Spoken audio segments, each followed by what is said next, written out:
Hello my people, good morning. Hope mko fiti, mko freshi, mko welewelo.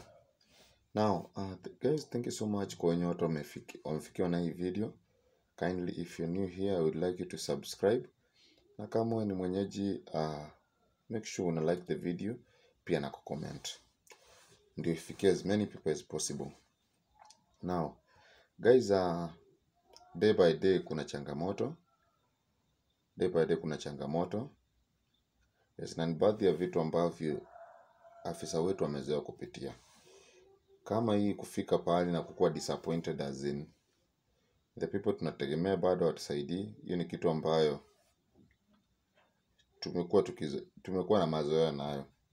As in tunaenda pahali mtu anatudisappoint. Si ati ni kitu ya ajabu sana. Ni kitu ambayo tumekuwa nayo na ni kwa muda mrefu. Ni kitu ambayo tumekuwa nayo kwa muda mrefu. Kuanzia kwa Kachura, kwa Ben 10 na wengineo wakina Garan, wengine hata walishaondokea hii dunia. Rudi hapa kidogo kwa story na George. George ametutoa all the way. Ametoa all the way. Hadi tukafika hapa mahali tumefika. Kwa gate. Lakini anasema yeye anaomba asionekane. Ama hataki kutoka kwa gari. Abaki akiwa hapo. Akiwa hapo kwa gari. Na imetupatia maswali mingi kwa sababu DCI sasa kwenda peke yake pale and location anahitaji, address haswa anahitaji, itakuwa ni ngumu.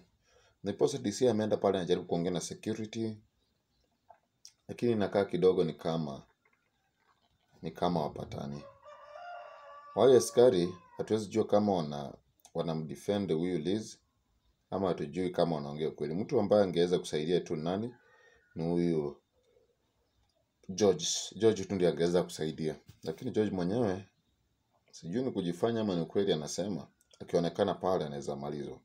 Sasa tunashangaa yeye analala station. Nani atammaliza? Analala station, nani atammaliza? So kidogo George hapo anatupea chenga, anatupatia maswali mingi zaidi, kwani watu wanatakanga. Hata amesaidika wakafanya nini? Wakaamua wasimvalishe pingu ama asiteswe kama maabusu wengine. Lakini baada kufika hapa ni kama amechange, ni kama hii mind ilikuwa imeshikilia akili yao juu sahi washaanza kubadilika akili.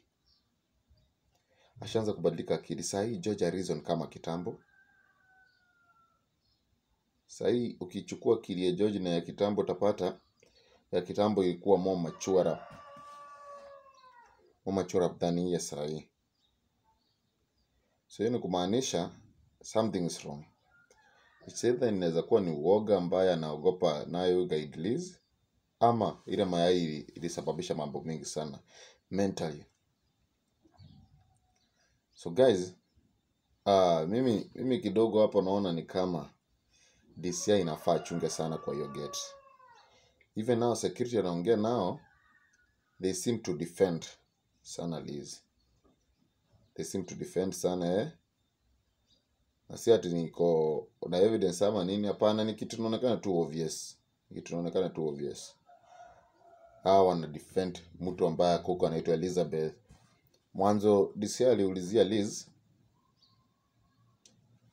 na akaambia mtu mwenye kuku ni Elizabeth. Na Elizabeth ni full name ya Liz. So as in ni kama kidogo walikuwa wanatuchanganya. Na mwenye kuku anaitwa Liz Wanjiko. If I'm not wrong, alisema Liz Wanjiko, Elizabeth Wanjiko. DCI alikuwa anasema tafuta Elizabeth Njeri, something like that. So hatujui kama iko twisted, hatujui kama ni uongo ama ni ukweli, but what we know, Liz ako huko ndani. Hiyo tu ndio tunajua. Liz ako huko ndani. Juwezi kuwa huyu kijana ametudanganya huyu George. Juwezi kuwa ametudanganya. George kitu ameface yeye anaongea tu ukweli. Si mliona hata alisaidia afisa juzi kushika magaidi. Si mliona alisaidia afisa kushika gaidi akijaribu kuepa. Huyu gaidi mzee akajaribu kuepa mpaka tukashangaa yeye hakujaribu kuepa kwa nini. Kumbe ameamua kureform. Kureform kwake ameamua atafanya kazi na polisi. So hapo kidogo ali create trust. Juu angekuwa msee wa kuepa angehepa. But kidogo yeye ndiye alisaidia kufanya nini, kushika magaidi. So kuna vile ali create trust. But hiyo maanisha ati wamuamini sana, hapana. Najua amefanya na magaidi, kuna vitu ambavyo anajua. By the way, mimi si wadanganyi. Akiweza pata tu nafasi hivi apate bunduki, inakaa anaweza tufanyia mambo sana. Kulingana venye naona, akiweza pata tu bunduki tunaweza jua tujui. So hiyo ndio hofu yetu, tusije tukamwamini sana kumbe ni mtu mbaya. Unajua anaweza kuwa ameamua atuonyeshe venye yako sawa, sasa hana maneno mengi. Lakini the moment tutamwamini kabisa, maneno yaharibike. That's why kidogo hapo nasema azinifai to trust huyu jamaa sana. Hata kama amereform, yeye anaweza kuwa na mambo fiche na tujui. Hivyo tu wadau. Si ati nini. Anaweza kuwa na mambo fiche kabisa. Kumbuka hata Kachura, wakati ambapo alishikwa mara ya kwanza, alikaa ni kama mtu amereform, mtu ako sawa. But baadaye wakati alipata chance ya kuchukua bunduki, alichukua na akajaribu kumpiga risasi afisa Godfrey. Ikashindikana, ndiye akafanya nini, akatoroka. So iko tu hivyo. Venye tu huyo alitoroka na akajaribu kupiga DCI Godfrey bunduki, si ati hiyo jambo ni mgeni. Hata afisa George anaweza jaribu. Si ati anaaminika sana, hata tukiwa pale wanapimia. Anajua kutumia bunduki. Si anajua amefanya kazi na magaidi. Si anajua sahi kama venye anajua. Anaamini DCI Godfrey ndiye alimharibia nini, kazi ya polisi. So tunajua anaweza fanya mambo mingi sana akipata nafasi. Hata sasa tunajichunga naye kabisa. Hatuwezi taka hiyo upuzi. Hatuwezi taka hiyo upuzi kabisa. Tunajaribu kujichunga asipate mwanya yote ile.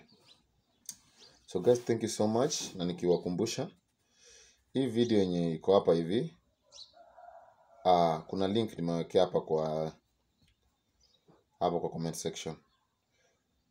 Hii channel sitakuwa nikienda naye live. Kwanza ni 2 days remaining. Sitakuwa nikienda naye live. So kitu unafaa ufanye, kama unataka kujoining live yangu, unataka kujoin live yangu, click hiyo link and subscribe your channel. Hiyo link itakupeleka. Ukisubscribe hapo itatuonyesha ishara tosha. Nikiingia live utakuwa unapata notification. Subscribe na click the notification bell. Mimi nikiingia live utakuwa ukipata notification bell. Nikiingia live utakuwa unapata notification. Ni sawa? Make sure umesubscribe na click the notification bell. Nikiingia live uko notified. Ni sawa wadau? Thank you so much.